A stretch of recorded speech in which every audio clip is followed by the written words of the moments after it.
Hi friends, Srisailam వెళ్ళే దారిలో నల్లమల్ల ఫారెస్ట్లో ఎంటర్ అయినప్పుడు అండి చూడటానికి చాలా చక్కగా అందంగా ఉంటుంది.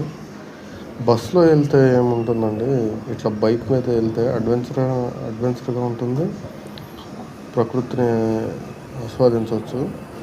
నేను శ్రీశైలం ప్రతి సంవత్సరం వెళ్తానండి. ఇట్లా నాకు మైండ్ రిలీఫ్గా ఉంటుంది. ఇక్కడ చూసే ప్రదేశాలు ఎట్లా ఉంటుందంటే ఆ థ్రిల్లింగ్ కొంచెం భయంగా ఉంటుంది, కొంచెం సంతోషంగా ఉంటుంది, నెక్స్ట్ ఏమొస్తుందో అని ఎగ్జైట్మెంట్గా ఉంటుంది. సూపర్ ఉంటుందండి. వీటిని ఇట్లా కర్రలు కట్టారు కదా, వాటిని బ్యారెట్స్ అంటారు. అయితే అటు నుంచి జంతువులు, ఆవులు కానీ ఈ సింహాలు సంథింగ్ ఏ వస్తాయి కదా, అవి రాకుండా అక్కడ డేంజర్ ఉన్న ప్లేస్లో పెడతారండి. చూడండి, అసలు మేఘాలు సూపర్.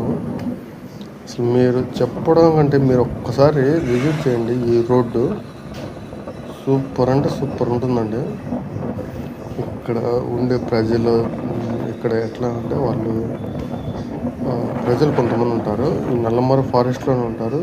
వాళ్ళు మన సిటీస్కి రారు, వాళ్ళని చెంచులు, అడవి చెంచులు అంటారు. సూపర్ అంటే సూపర్. వాళ్ళ కల్చర్ కూడా భలే ఉంటుందండి, వాళ్ళ ఆచార సంప్రదాయాలు. నేను ఒక చోటకు వెళ్ళినప్పుడు ఆగి చూశాను. చూడండి, వాళ్ళ కోసమే భూమి తయారు చేసి గవర్నమెంట్ ఏదో ఒకటి పండించుకోండి అని ఫ్రీగా ఇచ్చేసారు ఆ భూమి. అదంతా ఫారెస్ట్, చుట్టూ ఫారెస్ట్ మధ్యలో ఉంటుంది.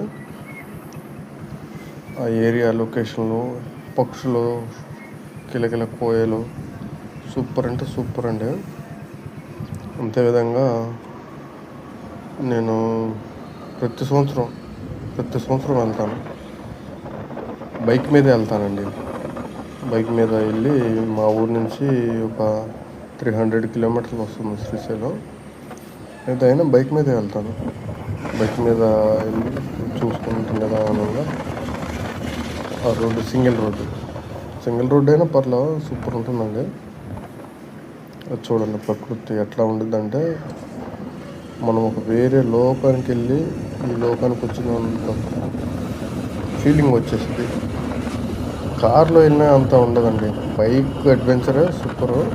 నేను చెప్పేది అందరికని కాదు, అంటే వెళ్ళే వాళ్ళు ఉంటారు కదా,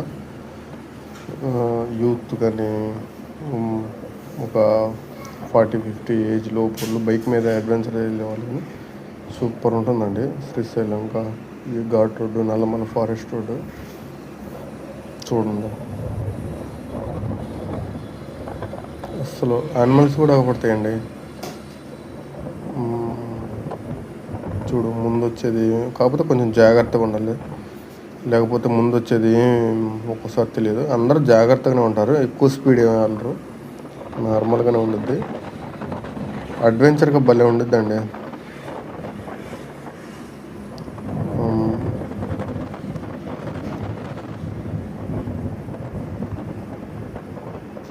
చూడండి ఎన్ని మెలకలు అంటే అన్ని మెలకలు.